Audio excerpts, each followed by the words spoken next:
Popular Nigerian activist VeryDarkMan has finally talked about why he has been missing from social media, and his fans are very concerned. A few days ago, Mark Otse, the brother of VeryDarkMan, whose real name is Martins Vincent Otse, shared a touching video online. In the video, Mark looked very emotional as he asked people to pray for his brother. He didn't give many details but said something was seriously wrong. Say much, but what I want you all to do is to pray for VeryDarkMan, because I know it's not easy. It's not easy. It's not posted for 2 days now. I know you all are waiting, and I've asking questions. Where is VDM? Where is VDM? Where is VDM?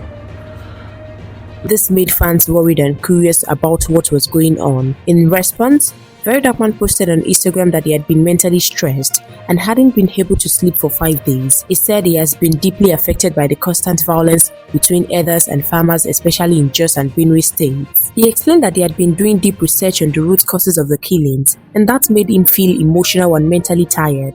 VeryDarkMan said the violent clashes in Jos have been happening for over 10 years. He described it as a repeated pattern. He asked important questions like, what is the government doing wrong? And how can we end this for good? This comes just after VeryDarkMan had earlier called out Nigeria's president and the governor of Benue State over their response to the recent killings. While this has generated mixed reactions online, we'll continue to supply you more timely news updates. Please stay tuned to Naija News TV.